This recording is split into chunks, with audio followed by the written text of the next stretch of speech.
All right. If you are watching this on YouTube, we are back with another tier list. If you saw my previous tier list video, it was made before the 8-day playtest that just took place at the end of June of 2024. So it was made with basically my opinions on what the strength of the characters was in the previous patch, as opposed to the one that we just spent 8 days playing on. Almost immediately as I started to play on this new patch, I realized that some of my opinions are definitely going to change over the course of the patch, and they did. And on top of that, there was not only the new patch that we were playing on, but also a mid-patch balance update that went through as well to factor in. So I wanted to revisit, and I wanted to make a fully updated tier list coming out of the June 2024 playtest and hopefully into the July 2024 playtest.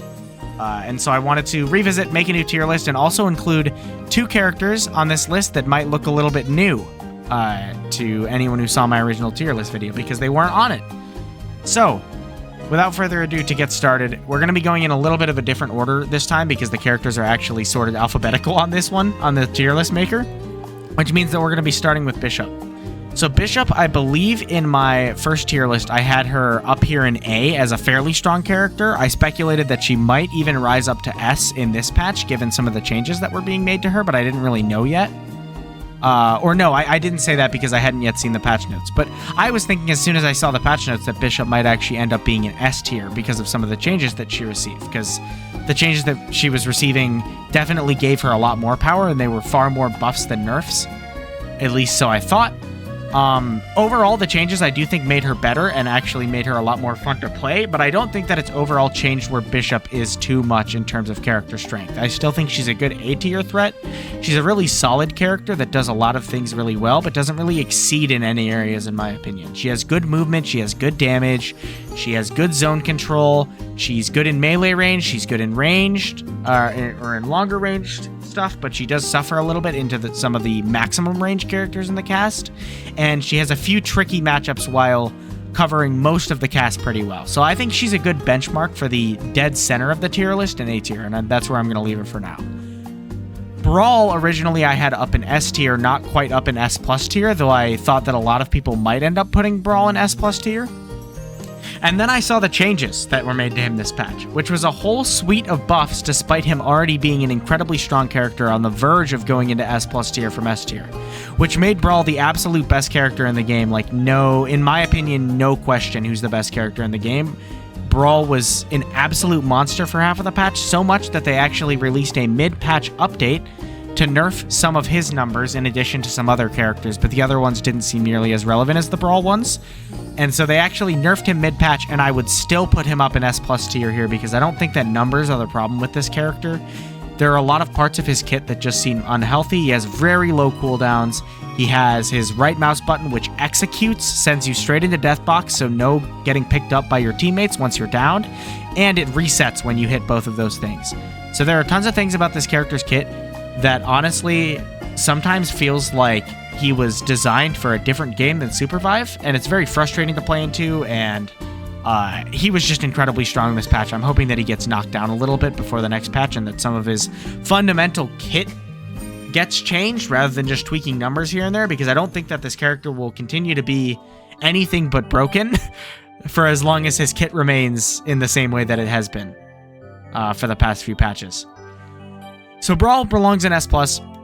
Celeste, I originally had up here in the S tier, just slightly below S+ tier. She's very popular in organized play in like show match environments and high elo lobbies because she controls a lot of space and her ultimate is very, very valuable. Initially, it looked like she was going to get some changes this patch that made her a little bit weaker, but those changes, as far as I could tell, actually didn't go through at all, even though they were in the patch notes, and so she seemed to be the same amount of strength that she was last patch. I don't see her power being impacted that much. I definitely feel like she's a little bit less of a meta threat right now than she was in the past. In the past, like 2 playtests ago, you would see her on every single top team in the lobby, and now she's only on about half of the top teams in the lobby. So she's still very popular. She's still very strong. The current best squad in the game definitely plays her, but I think that you can get away with not having Celeste. She's just a very strong character to have if you already have someone who wants to play her. So I think S is good for her. Elluna, I've changed my opinion on like 7 different times since I made my initial tier list video, and even now as I'm speaking, I don't really know where I want to put her. I think definitely not S+ in Brawl tier because she struggles on the damage front a little bit. She does a lot of things, but she doesn't do everything. What she does do very well, and I'll leave her in S for now, I'm between top of A and bottom of S. What she does do very well is that she keeps her team healed up, she sustains them very well, she's extremely mobile, which makes her basically impossible to catch unless your name is Brall or another Elluna, or maybe a Joule. She's basically impossible to catch. She puts out massive healing, and she gets to pick up her downed allies and res them, which means that if you are not absolutely on top of the enemy wisps as soon as you kill them, the Elluna will swoop through and res them, and it's very annoying to play against. Something that I neglected to mention in my initial tier list is that this character is much stronger in Arena than in Battle Royale, in my opinion. For whatever reason, when you play Elluna Brawl in Arena, it feels literally unbeatable. I think she's a little bit, just a tiny bit weaker in Battle Royale. And so I think because of her lack of damage, I hesitate to put her this high. I think bottom of S would be a solid place for Elluna, but I'm also just going to put her, I think for now, at the top of A, because I think that not being able to deal damage is a little bit of a problem given the strength of dive in the current patch. So I'll put her at A, but I do think that Elluna is probably tied for the strongest protector in the game. And she's a solid pickup for any squad to have. I'm never mad when I have an Elluna on my team, and she's really annoying to play against. Not only because she's impossible to catch, but also just because she pumps out healing and reses like no other character in the game. Felix, I had up in S, I want to say, in my original tier list. I basically didn't see anybody doing crazy stuff on Felix for the entire playtest aside from my teammate, who made him look really, really good in the first few days. But aside from that, all of the Felixes that we played into kind of just felt useless. The character himself definitely isn't actually useless. He's still very strong and he does a lot of damage, and he's almost used more as a disruptor and as an initiator and less so upfront damage. He's really good with some items that make you a bit beefier, like the bladed helm and like maybe the tech helm or the mana helm or something like that. I think most Felix players are running bladed helm plus one of the damage items so that he has a little bit of beefiness but still a lot of damage. He's super good at flanking, he's super good at engaging, he's super good at setting up his teammates and pulling people in and applying anti-heal, which is really useful to deal with Elluna and Zeph and Oath to a smaller degree. And so I think that Felix provides a lot in a team comp. I wouldn't put him in like my god squad for the 4 characters that I would rather have above all else, but I do think that he's extremely solid and you can't go wrong with him. Ghost is strong, but in a way that is not overbearing like some of the other characters is. Ghost just pumps out a ton of damage. I said this in my initial tier list and it has stayed true. Ghost has changed pretty much not at all. He still pumps out a ton of damage. If he lands his grenade and stuns you, he will 100 to 0 you before you're able to move. The reason that I don't want to put him in S+ is because it requires him to actually hit something to 100 to 0 you. And you can play around it and you can try to dodge his grenade and stuff like that, at which point he becomes a lot less useful than some of the other characters. So I think because he has to hit stuff to get his damage off, I would put him in S tier, but I think this is undoubtedly one of the best characters in the game. I think this is a go-to to have in your squad for a DPS character, and you cannot go wrong having Ghost. And I would probably include him in my 4 best characters God squad. He's just not quite at this S+ tier, where I think that you are going to win fights and you're going to pop off almost regardless of what you do, as long as you have a base level of competency.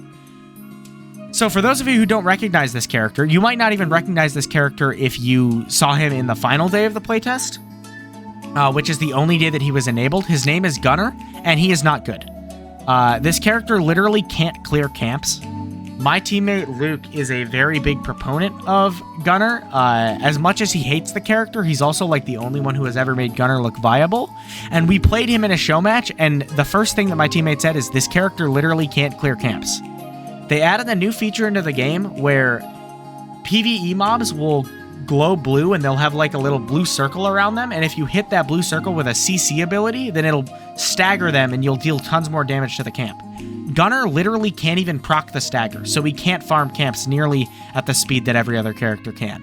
Unfortunately, this character just kind of has a lot of downsides. He has a lot of borderline unwinnable matchups, and the fact that he can't clear camps puts him in C tier. I'm already going to jump ahead to Stalker, and I'm also going to put him in C tier. Now, these two characters were only enabled on the last day of gameplay, specifically because they are experimental characters. They're not fully finished. They have flaws in their character designs. Their animations aren't fully finished. And as a result, I feel like both of the versions that we got these characters in this patch were pretty unfinished and left a lot to be desired. I think Stalker had a little bit of an easier time than Gunner did because he had more options, but overall he just wasn't really dealing enough damage. He had limited options to gap close. The character is cool, but I think he needs a little bit of works, kind of like Gunner. So I'd put both of these new characters, or like these experimental characters that aren't necessarily part of the main cast, down in C tier. I think they're the only characters that are in C tier. So for the bulk majority of the playtest, there were no C tier characters, only on the final day.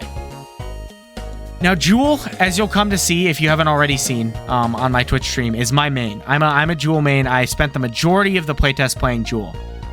And for the majority of people, Joule is up here in S+ tier. But of course, the more that I play this character, the more delusional I get. And so I'm actually going to throw Joule down here in S tier. And I'm going to put her about at the same level as Ghost. The reason I think this is for similar reasons that I put Ghost down in S tier. You actually need to hit your stuff in order to do stuff on Joule. Most of her damage is loaded into her dash, which means that if you can find a way to dodge her dash, she no longer deals very much damage. Now, the problem is that she has a ton of resets on her dash, and her dash has way too low of a cooldown, which makes her very, very strong and borderline OP. The other reason that I put her in S and not in S+ is because she does have bad matchups, unlike some of these other characters who are above her.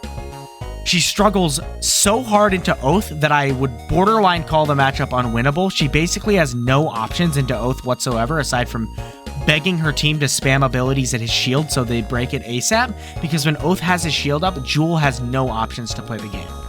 She also struggles, strangely enough, into Shiv, because Shiv has a lot of mobility, and a lot of Joule's abilities are pretty telegraphed and easy to dodge if you have the mobility on hand. And so when I play Shiv into Joule, or vice versa, as long as you have your Shiv cartwheel up to dodge Joule's dash and to dodge her E and to dodge her RMB, this character shouldn't give you any problems. So I do think that Joule has a lot of really strong chefs. She has an iframe on her dash that she's able to reset very consistently. She has a lot of damage loaded into her kit. She has tons of escapes. There are things to like about this character, and a lot of them, but I don't quite think she is up here in S+. I do think that she's down here in S because she has some bad matchups. Her damage is dodgeable if you play it well enough, and I think that as time goes on, people will start to realize that this character is very strong, but is not quite as overpowered as people think she is. She's very annoying. I will admit that as a Joule player 10 times out of 10. She's very annoying and very hard to deal with, but I do think it is possible. Whereas I think Brall and one other character that I'll get to later don't have that same barrier of well, you can just outplay it. Kingpin, I had down in my B tier. However, I have recently been spoken to by another strong player, Teldo, in my Twitch chat earlier today, the day that I'm recording this, and he changed my mind a little bit. I think that for Arena specifically, right, the deathmatch mode, the mode that's like battle, right, Kingpin is down here in B tier as I put him before. However, I think that Kingpin actually benefits more than almost any other character in the game from powers and from jump pads that are present in Battle Royale mode, and I think that those two things allow him to circumvent a lot of his weaknesses while amplifying his strengths. So Kingpin struggles to get in on people. He's best played for max range hooks, playing for picks, not really playing super aggressively, but choosing and picking your moments very carefully and then going in and looking for one-shots on people. I think that having powers like Grappling Hook or any sort of stealth-based powers like Mana Cloak and Bushwhack, on top of the really strong powers that everyone knows are really strong like Blink, a lot of those powers can make Kingpin's game plan a lot better and a lot easier to pull off, at which point he has a lot of damage loaded into his kit, and his hook has a ton of utility for moving wisps around and for finding picks in the late game.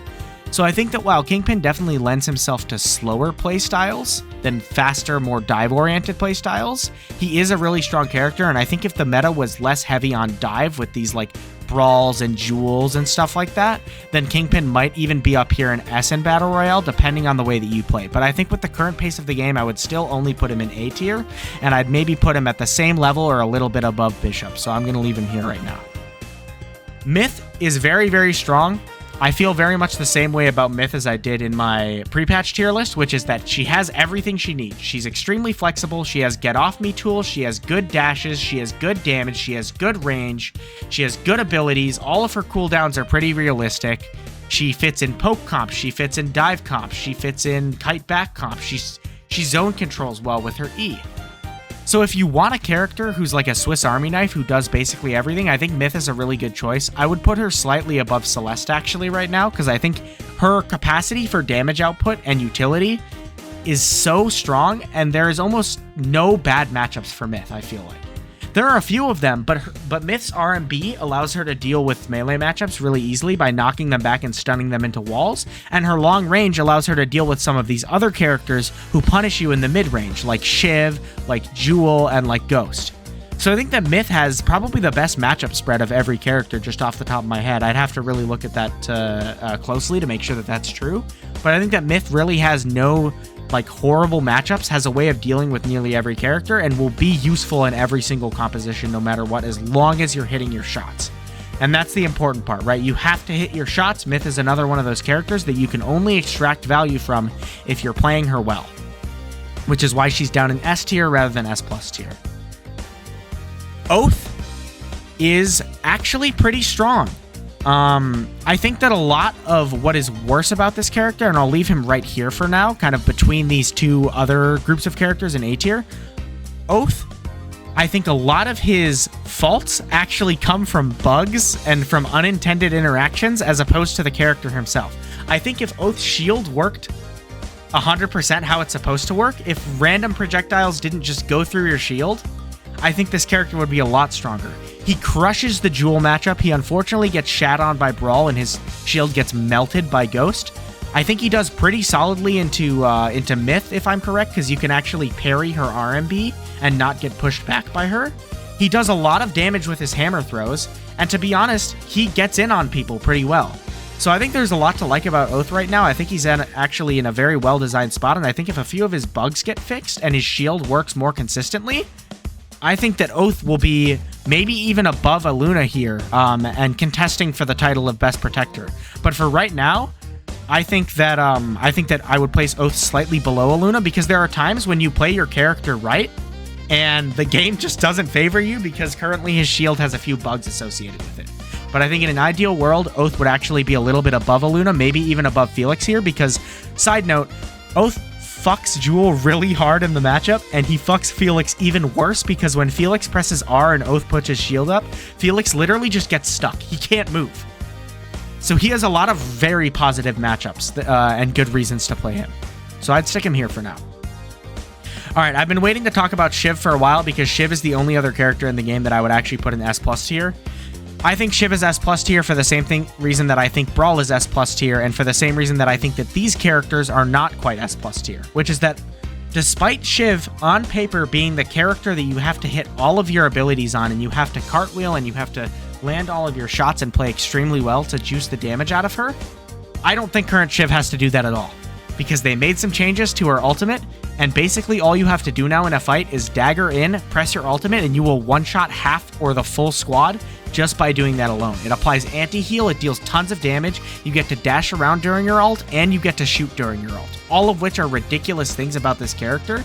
And so even though I think she has a really high skill ceiling, I think even her skill floor is quite low right now, because of how easy it is to just press R and wipe a team.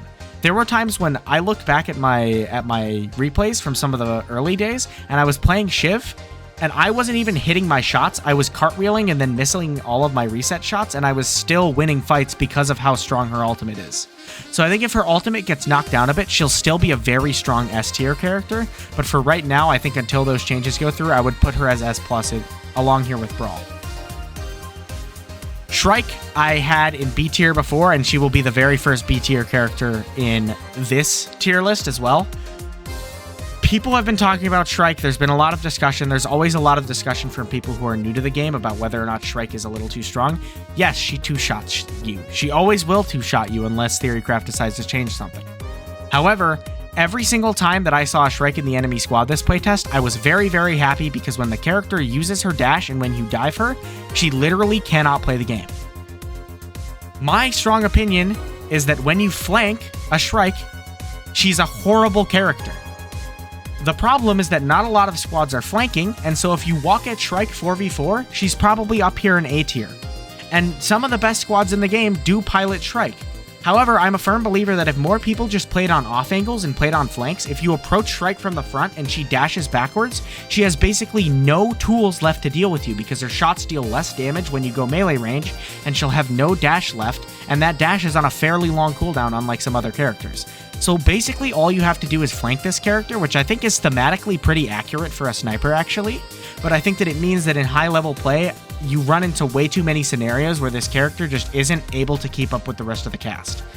So by no means is Shrike bad. Shrike is perfectly playable. There are a lot of really competent and really strong Shrike players. I believe Hot Biscuit is like top 10 on the leaderboard right now, and he plays almost exclusively Shrike, if not exclusively Shrike. So you can do it, you can get away with it. I just think that she's B tier because she has faults to punish. And that's the theme that you're going to see with the B tier and kind of borderline A tier characters, is that they have strengths and weaknesses, and the weaknesses can be punished harder than the strengths can be maximized right now. I think Void falls in this category too. I talked about how I actually thought Void was a little bit better than most people thought he was in my last tier list video. However, I played about 3 games of Void, and that was all it took me to understand that Void is not better than I thought he was, or than other people thought he was. This character really struggles. He definitely deals a lot of damage, and he has tools that can single-handedly swing fights. Again, by no means is this character unplayable. You can make him work. It's just that you're going to have to work harder, and he's a little bit less flexible than other characters because of the fact that he has limited mobility similar to Shrike, and if he gets dove on by more than one player at once, he's just going to get knocked out. Unless he hits like a massive multi-man ultimate, which again is an option. I just don't really believe that Void is on the same level as the rest of these characters, and it's mostly a flexibility issue, not a kit issue. I just think with the way the game is trending right now, and with the way that this patch has been going, both of these characters, Brall and Shiv, in addition to a lot of these characters in S tier, every single one of those characters destroys Void in the matchup. Void's best matchups are in A tier, in my opinion. And so the fact that a lot of the characters that directly destroy him in the matchup are the strongest characters in the game, and they're just going to dive him, is bad for him. And so as a result, he kind of has to be down here in B tier, but I think that Void mains can make it work. I salute all Void mains who are able to stick with the character. I'm done with him, man. I am not going to be playing Void in the near future. Unless he gets some major changes or something, I'm done with my Void arc. Last but not least, we arrive at Zeph. Now, in my initial tier list, I put Zeph down here with Kingpin and Shrike in the B tier as one of the worst characters in the game, because I felt like the patch prior to this, Zeph didn't really have a lot. He didn't excel in any real areas. He was a solid healer, but if you dove on him, he had trouble getting you off. He had trouble dealing enough damage. This patch, I think Zeph received a lot of quality of life buffs and received a lot more skill expression in his kit with B-hopping. And I think as a result, Zeph players were able to have a lot more leeway to go with, and he's a very, very strong healer right now. I think all 3 of the protectors are very close together on the tier list. I don't think any of them are bad. I don't think any of them are OP. I think truly all of them are A tier characters, and the differences in strength between the 3 protectors, Elluna, Oath, and Zeph, is very minimal. So it almost just comes back to play whatever you want to play. I think all 3 of them have reasons to like them. Zeph with B-hopping definitely becomes a much more mobile character and gets a lot more options to escape some of his worst matchups, and in fights, he can keep people sustained to full. The biggest reason why none of these protectors, but especially Zeph, cannot be S tier or above in my opinion, is simply because of the amount of anti-heal in the game. This character applies anti-heal, this character applies anti-heal, this character applies anti-heal. All 3 of those characters have a very easy time applying anti-heal to a full team, and the biggest draw of Zeph's kit is that he heals you a ton. And so when half of your character's kit can be invalidated by the other characters that are in this upper tier, you're gonna have problems. And that's kind of the fundamental problem that impacts Zeph. So that's the tier list. It looks a lot different than my first tier list. A lot of my opinions changed over the course of this patch, not only because of the way that the actual patch notes played out, because a lot of characters received changes from when I made my first tier list to making this tier list, but also just because there were metagame developments, different characters got stronger and weaker based on the other characters that were being played on the patch and which characters were strong and which characters were weak. And of course, people are discovering new tech with new characters, and they're getting better at characters that maybe have been undiscovered before. But I feel pretty confident that these 6 characters, I said early in the patch that if you take Brall, Shiv, and then any of these 2 characters in S tier, you've got a God Squad, right? So Brall, Shiv, Ghost, Joule is a God Squad, Brall, Shiv, Myth, Celeste is a God Squad. I think Celeste is the closest character to teetering outside of this top 5 and dropping down to A tier, just because she's falling a little bit behind these characters with how some of her interactions work. For example, Joule can dash straight through Celeste Wall, which definitely shouldn't be a thing, and inhibits how useful the Celeste Wall is. But I feel quite confident that these 6 characters are the strong characters. These characters in A tier are all viable characters who you are more than fine to have in your squad, but they're not quite God Squad characters. And then these 4 characters down here, these ones are just characters who are lagging behind a little bit and have clear weaknesses that can be punished by strong teams. And then finally down in C tier, you have these 2 who are experimental characters, and I think it shows in game, unfortunately. And I think that they need to go back to the lab and cook a little bit more with these characters. So as always, it's a tier list. My opinion is just my opinion. There are going to be people who disagree with me who are strong players. There are going to be people who disagree with me who are new players. This tier list is mostly geared at the level that I play at, which is like top 50 type lobbies. And so I might make a tier list in the future. Let me know if you want me to, for specifically what I think the tier list is for lower MMR and newer players to the game, because I think this tier list changes a lot when you factor that in. But for now, this is my tier list. Let me know if you agree with it. Let me know if you disagree with it in the comments. I'd love to hear your thoughts on the things I said. If I put your main too low, be sure to let me know. Or if I put your main too high and they're actually trash and you're actually just the only player that makes them look good, then you should let me know that as well. But for now, I'm going to head out. This has been Stevenator, and I will see you later.